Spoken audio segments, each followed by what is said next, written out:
Hey, everybody on TikTok, how are you? Hope everyone's doing well. If you can go ahead and give me a thumbs up, let me know that you can hear me and see me all right on TikTok. It would be greatly appreciated. Welcome, everyone on YouTube. Hope you're doing well. Welcome on Facebook and Instagram. I think those are all the platforms we're hitting tonight. Again, if you guys could please give me a thumbs up, let me know that you can hear me and see me all right. It would be greatly appreciated. Before I go ahead and get started, I want to make sure I'm not just sitting here talking to myself. All right. So while I wait for a few people to tune in, thank you, Joelle. All right, very good. Thank you on TikTok. Thank you. All right, awesome. While we wait for a few people to tune in, I do want to make a couple quick announcements. The raffle is now open for the Psychic Mediumship course. If you want to win an entirely free Psychic Mediumship course, I believe it's a $2,100 value.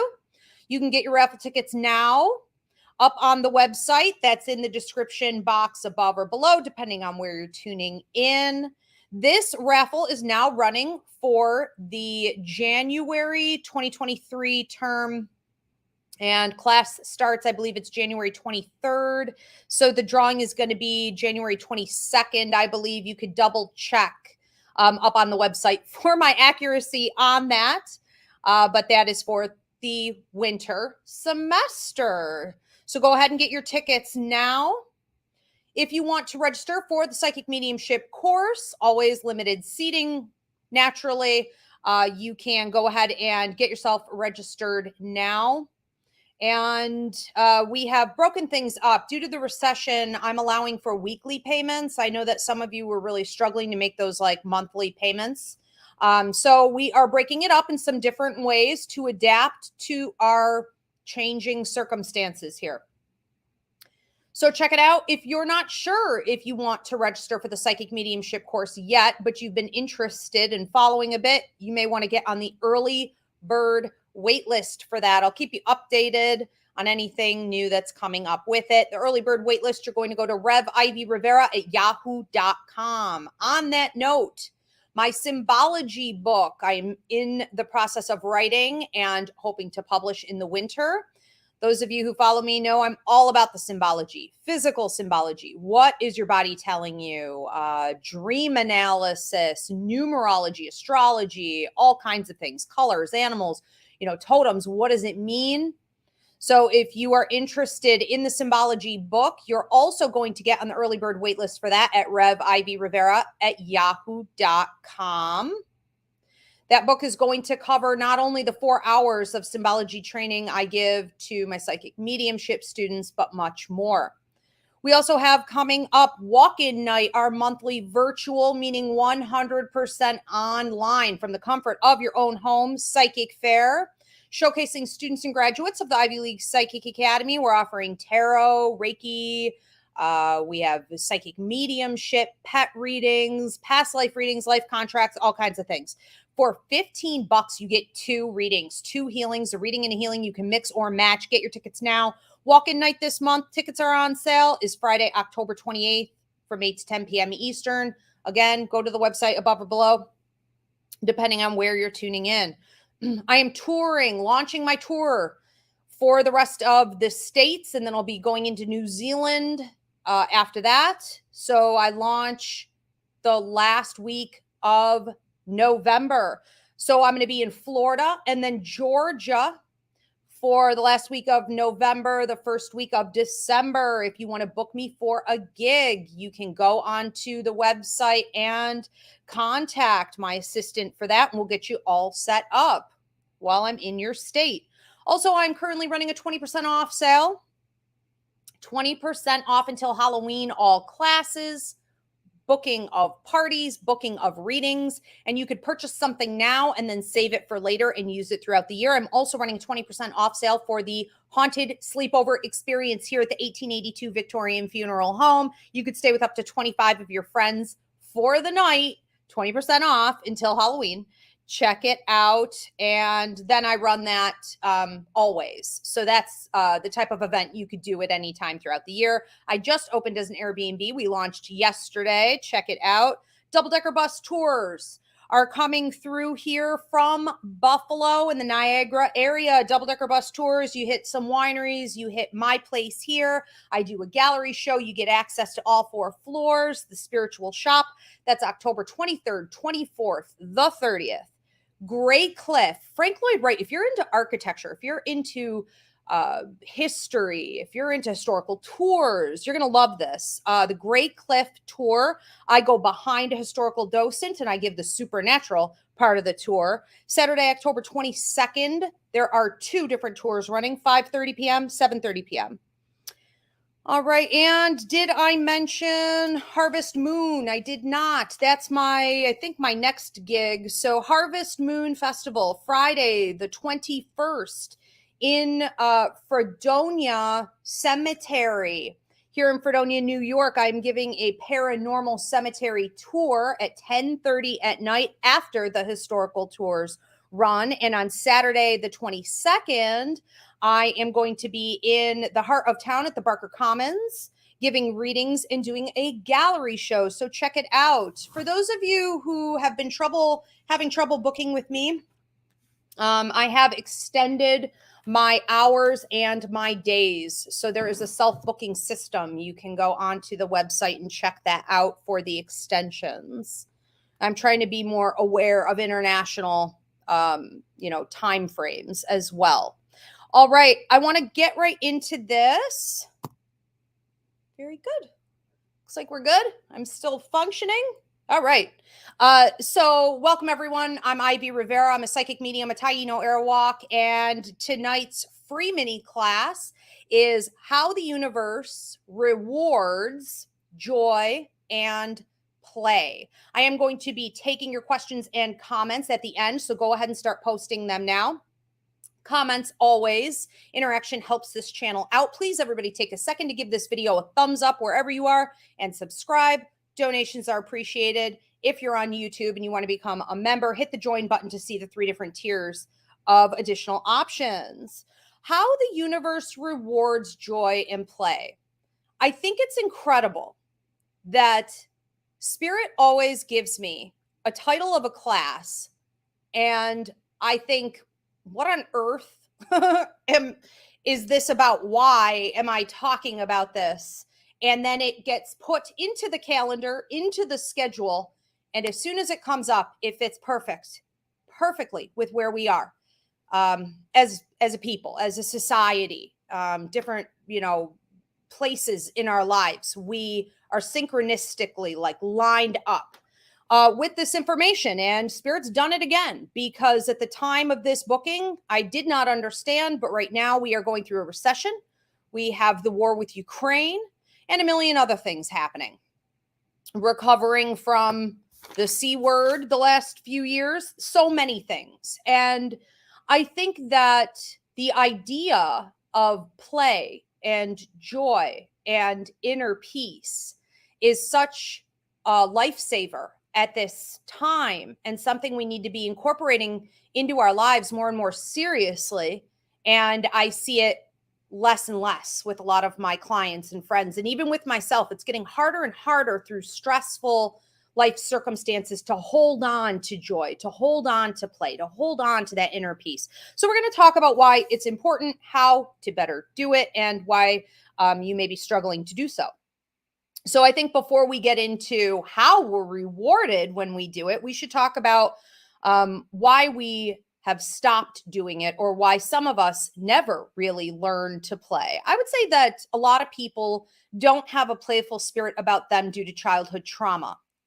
If you were caught up, raise of hands in the comment section, in a abusive household or neglectful parenting, if you were exposed to any kind of sexual, mental, verbal abuse, poverty, parentification, if you had parents who didn't want to parent, if they made you the parent and they were the children, narcissistic parents, all kinds of things can happen in childhood to make the experience such a stressful one that it's really not much of a childhood at all. Maybe you never learned to play and you never saw it as a priority. It was always taken away from you, or it was even punished. And so into adulthood, it just does not come naturally to you. Okay. So I want you to, share in the comment section if that's something that you struggle with. And it's very, very possible that you're identifying this for the first time tonight. You just don't know why you're always sort of stressed out and kind of negative.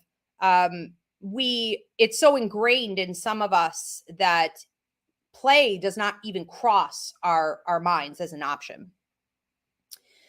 Another reason it can happen is societal standards. Okay, let's look at capitalism. Let's look at the baby boomers. Any boomers here? You guys, God bless you, but my God.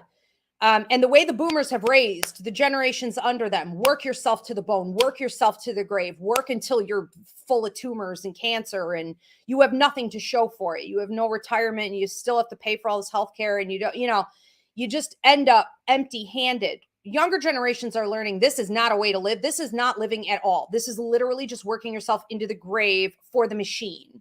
So capitalism has got us twisted and sick. Completely void of peace and a sense of happiness, inner joy, fulfillment, play. And, older generations are really strict on the way they want to push the younger generations to work harder, and never question anything. And we're just not willing to do that anymore. So, it could very well be capitalism itself that has stolen the idea of play from your life, from your spirit, from your awareness. And there's a sense of punishment. Let's look at religious influences, right? The Catholicism as a cult is based on fear. It's based on punishment. It's based on ostracization. I can't even talk today. Ostracizing other people. What's the word I'm looking for? Shunning. If we're talking about fundamentalism, but not just fundamentalism. I mean, just basic Catholicism and Christianity. There's a lot of shunning, that goes on there. So this unwillingness to allow play and happiness and inner joy naturally goes hand in hand with that fear mongering. That punishment and burning in hell is going to come, with all kinds of exploration and enjoyment and ease. And, the company that you keep in that type of occult mentality definitely feeds the problem and keeps everyone in place. Okay. Too afraid to move, too afraid to step out. There's a lot of shame coming from these religious institutions also, that if you enjoy something, it's probably bad and you should feel guilty about it. So shame and guilt are a big problem from that. Let's look at the patriarchy. Ladies, okay, women, I would love to hear, girls, from you guys. The patriarchy has trained women especially to believe that they are not in a position to have any fun, and that's something only men get to do. Men get to be funny, or they think they're funny anyways. Most of them aren't. They think they're hilarious. But the men, it's all about men. Men get to play musically and artistically, and they get to have fun, and they get to do the more hands-on jobs and all of this. Whereas women are so programmed from the time of birth to take care of others and take on additional workloads and put so much baggage onto themselves that there's literally not only, not outlets for play because it's such a man's world in play, but they're so tired. They don't even have much of a drive for it. When you're exhausted, play really falls to the wayside. Joy, happiness, inner peace really falls to the wayside. You may be so out of touch with that as a woman living in today's world that, you can't remember the last time you were just naturally having a good time, So we need to unapologetically feed our inner child, to take care of ourselves as girls and women, especially, to make sure that we are making up for lost time. Have a good time, ladies, because it has been stolen away. A lot of that requires that we make other people carry their load. You have man in your life, you have children in your life, you have bosses, you have family members. Everybody wants you to take care and carry their load. Nope, no more. Cut it off. Make them carry their own baggage. We should be living in community and helpful to an extent, but we should never be crossing that line into territory that simply is not our own. All right. We also see that we have a tendency to stop playing or not know how to be playful and joyful because of our egos. Now, ego is never going to disappear. Ego is healthy to have. We're having a human experience here on earth. So we're supposed to have ego. It drives you to do better. It can protect you. It teaches you so much. But when it's out of balance, you can get so tied up in fear, manipulation, and control, belief that you are sort of God, that you are the universe, that there is no bigger, system, no law, universal law out there, that there's no order to anything, that you are responsible for every single little thing. And you may get so caught up in creating what you feel your life is supposed to be or what you have to do that you never allow for the universe to take over. You never let go, let God. You don't understand the serenity prayer. And this is going to cause a lot of, problems in your manifestation, law of attraction, negative karmic kickback. You can't be pent up like that all the time and take on everything and never know when to let go. Okay. So a big thing with ego is understanding that you have to hold yourself accountable. Yes. You have to be responsible. Yes. But when you've done your part, you also have to let go. Okay. So that's a good place to start with that one. All right. So ego, basically trying to be God, trying to be the universe, trying to control everything. That can really suck pleasure right out of life. And if you're that kind of person, you've sucked it out of the lives of everyone around you, I'm sure. Okay. Watch everyone run for the hills when you walk in the room. That's why.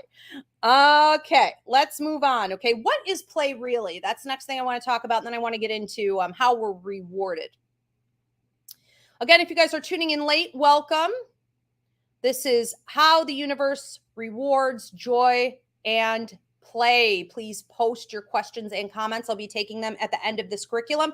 Give this video a thumbs up. Donations are appreciated. All right, and subscribe to the channel if I didn't already say that. All right, so what is play?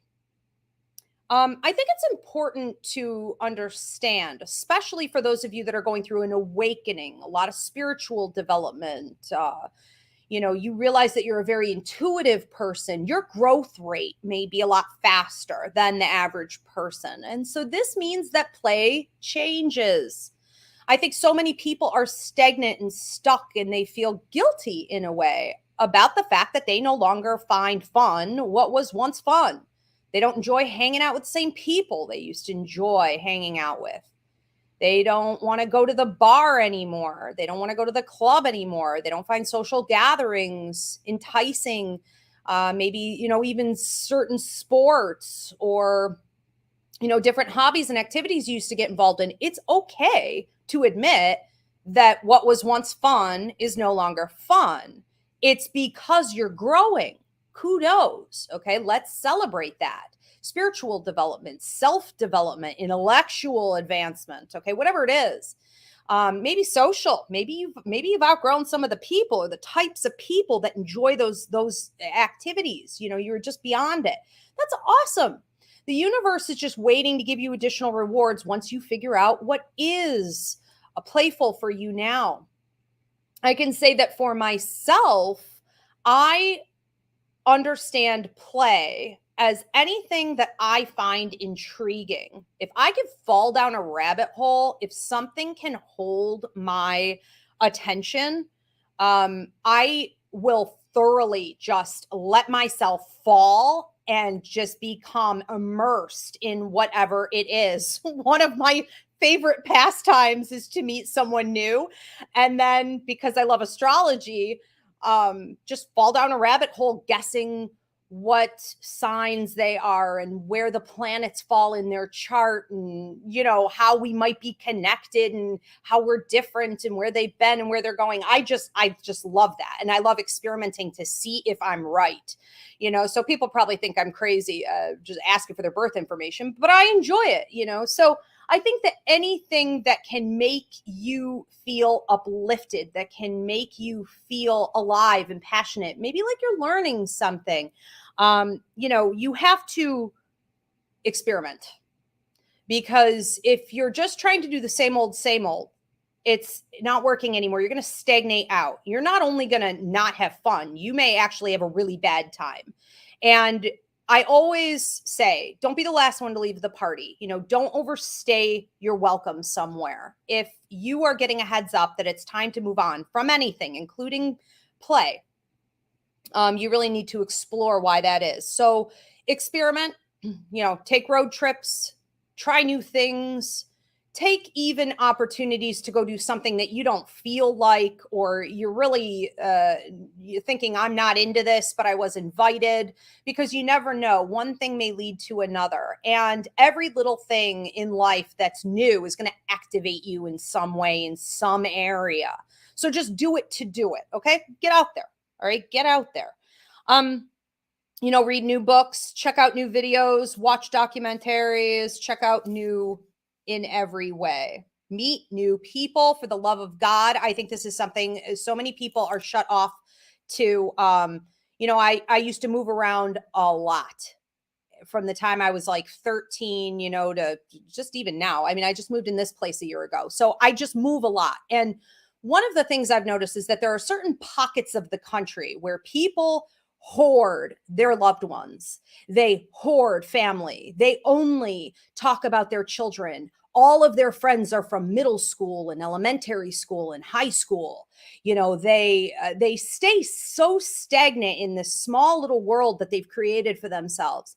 That I think if anyone tries to get in with them, it's like blocked, and they're so awkward going out into the world and talking to different people.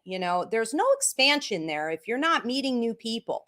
Open up, get off the old and into the new. I want to talk about the different ways that we are rewarded when we play and why it's required. Now, we don't tend to think, because that's not how we're raised in our society, especially in capitalism, we are not raised to play. Just look at kids in school and how, if they don't work hard enough, even recess is taken away from them. So unhealthy. How medicated these kids are the minute they walk in the door, if they show any sign of being intuitive or an actual kid. We are not allowed to play. And so we don't think of play as a requirement universally. But I always say, universal law is the polar opposite of societal law. And so when the universe requires that you play more, you're not going to see prosperity in any other area of your life until you do so. So you better take it seriously. You may notice that your prosperity is drying up with business. You may notice that your relationships are becoming very, very tense. You may notice your health going downhill, okay? Or depression, sadness, mental problems. General stagnancy, negative karmic kickback, okay? It may not be a sign, if you have these things, that you did something wrong or that you screwed up or that you have, bad juju, as much as it is that there's something you haven't done more of. Okay. More self-love, more self-care, more feeding of that inner child may be exactly what's required to flip it like a switch. Okay. Very quick. The universe rewards play. All right. So let's talk about why the universe rewards play. When you play, number one, you detach from the outcome of whatever it is that you're focused on, that you're holding on to, that you're working on, that you're pushing forward. You detach from it. And when you detach from anything you're trying to create, it allows for the universe to work its way through your situation. Number two, you basically trigger manifestation by playing because you're abiding. When the universe gives you an order, your higher mind tells you you need to do something, you have to do something, you had better abide, or else there are consequences. So because you're abiding and because you are detaching, your manifestation, things that you've been praying for, things that you've been claiming from the universe, it's going to start happening automatically. Okay, maybe not all of it at once, but you're going to see some signs real quick. I always say that the minute I detach and I start playing and I stay in that joyful energy or an attitude of gratitude, red lights turn green, the phone starts ringing more, I start meeting the right people, I hear from the right people. It just is automatic. And those are the little things, but they lead to bigger things.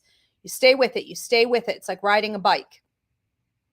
It feels very natural once you're back on it. Number three, we trigger law of attraction when we are playful, joyful, at peace, at rest. Law of attraction is going to attract more of the same, right? So like attracts like. If you want more positivity, if you want to feel better, if you want to have more play, if you want to be more invested in fun and intrigue and cool people and experiences, then you want to trigger the law of attraction to work more in that favor. So get the ball rolling and it will automatically keep coming to you. Number four, when we play, because we are honoring one of the things that we're here to do on earth, it is part of the human spirit and experience. Play, in my book, is light work. Light work is you healing yourself. It's healing the atmosphere around you, other people, circumstances around you. And number five, one of the reasons it's healing work and light work is because it allows other people to do the same. Okay, so it's like a snowball, it just keeps getting bigger and bigger and bigger and bigger and bigger. When you play, you allow other people to be playful. When people see you live that way, unapologetically, it means so much more than preaching about it. This class isn't going to mean anything if I'm not out there doing it every day of my life, right? If you saw me just be miserable and do nothing but work and cry, then what are these words going to mean? It's going to mean so much more if you witness somebody else actually doing it. And it's a contagious energy in itself. If you've ever heard a baby laugh, or I always say, like, old Black men, when they laugh, it is my favorite sound in the world. I can't explain why exactly, but some people just have a great laugh. And you can feel the power in their laughter. The fact that they've overcome things and they are still in joy. There's something magical about it. So I think that it's contagious. I also think that it causes people to reflect. No, maybe they're not going to do it in that moment, but later on, it does sink in. They want to know what it was about being near you, what that experience did to them that made them feel different or uplifted or even uncomfortable. Some people are so uncomfortable with play that they find it offensive, but I guarantee later on behind closed doors, they're going to examine a little bit about why. And hopefully it will encourage them to make some of the changes that they need to make so that they can start healing themselves and be more playful. All right, so those are just a couple of the things I wanted to touch on tonight with this topic. So important, especially again, because we've been through so much the last few years. Some of us have been through so much our entire lives. We are right now, again, dealing with the war in Ukraine and other wars in civil unrest all over the world. We are dealing with a recession here in America that is quickly becoming a brutal experience. And, we have a long way to go with these things. And we need to start being mindful every day throughout the day that we are abiding by this part of the law as well. Play, allow it, create it, do it with each other. All right, let's get into any questions or comments if we have them here.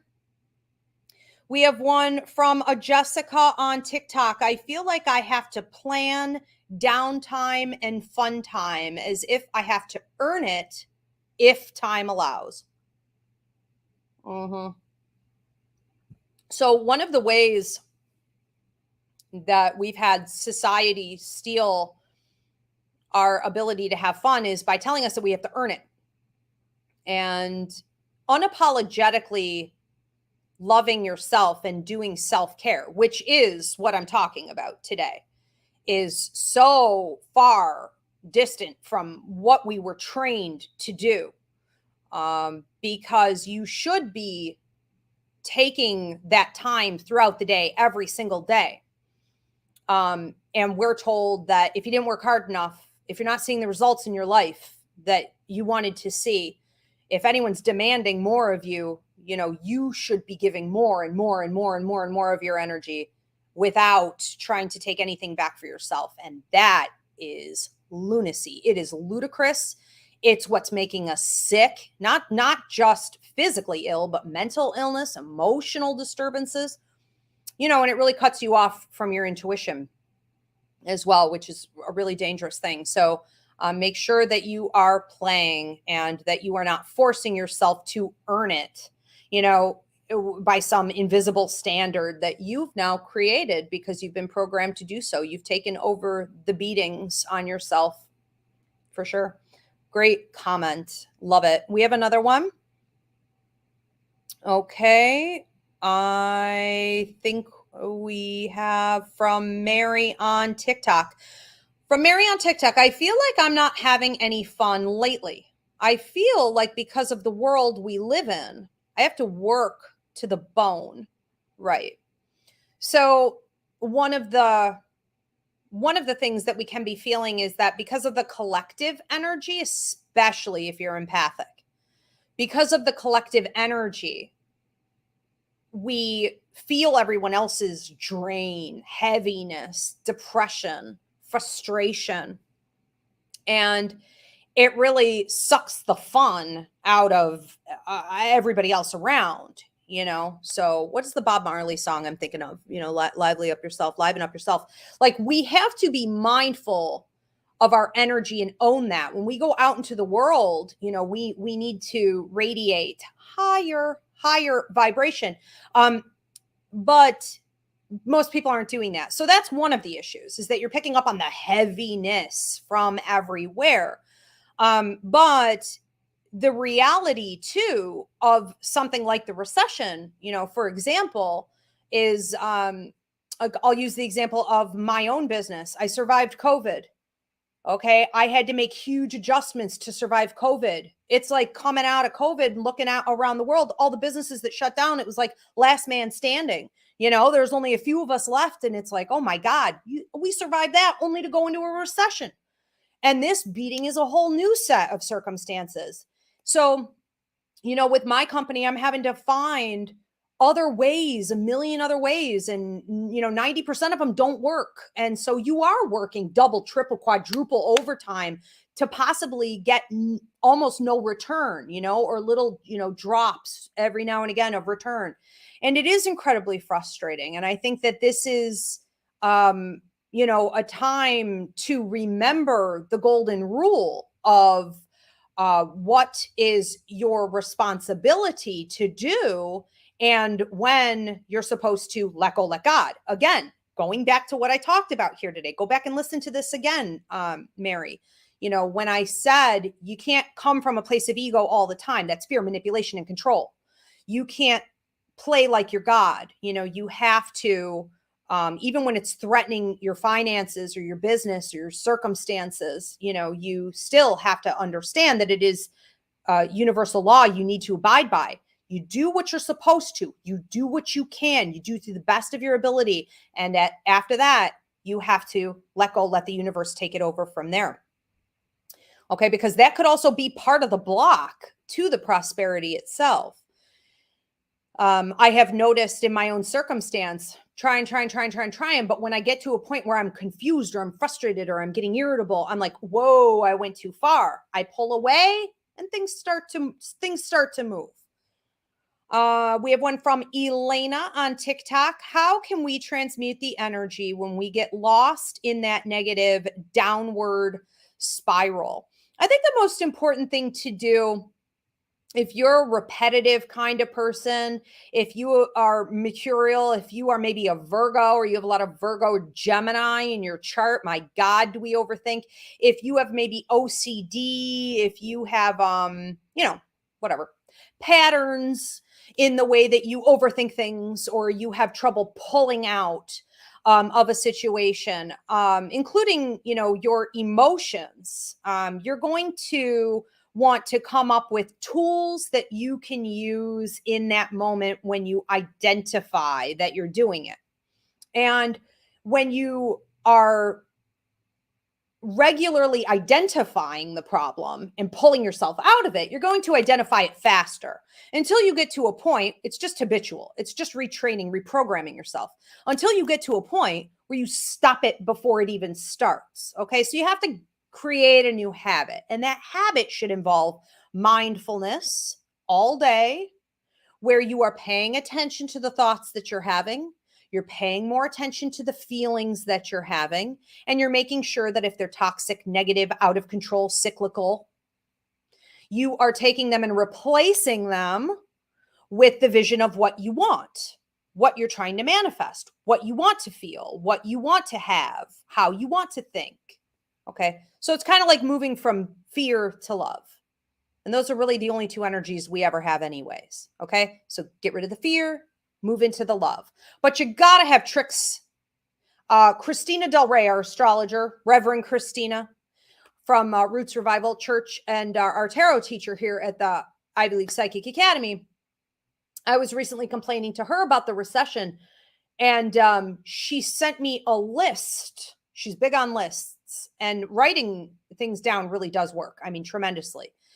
She sent me a list of just like 15 different positive words that she says she carries around with her in case she finds herself slipping into negative thinking. And she said, just read this, like take it with you. And I was like, oh my God, did that work? Just reading her list worked, you know, for me. And so there are a million tricks you can have up your sleeve, Post-its all over your house, whatever. I could go on and on and on. Okay. But be prepared to replace it with something. Help yourself. We have one from Bianca Arboriki. How can you tell what the collective is versus yourself? If you don't know what is mine versus what is others, you are going to go onto my website and you are going to get the empathic awareness training. I teach this in universities, in school systems. I train therapists. I train teachers. It is a requirement in week 2 for my psychic mediumship course students. Empathic awareness is going to train you in 2 hours what is mine and what is others. And then it's going to train you how to protect yourself from it and what to do with it. Oh, thank you. Mairead popped that up, empathic awareness, on the screen here on YouTube. All right. So yeah, you can go to Ivy Rivera empathiceducator.com or ivyleaguepsychicacademy.com to get that. All right. That is it for questions for this class. I will see you guys next Wednesday for my bi-weekly Ask Ivy show. 8:30 p.m. Eastern, where I take your personal questions and I deliver out messages from Spirit. If you want to check out classes, go to ivyleaguepsychicacademy.com or here on YouTube for free mini classes at Ask Ivy up in the playlist. Also, anywhere that you can download a podcast. And I hope to see you for the Psychic Mediumship course for the winter semester, or you could jump in now for the fall semester. You can go to psychicmediumshipcourse.com. And if you need to book a party or a reading with me, go to Ivy Rivera, psychicmedium.com. Thanks, everybody. Have a great night.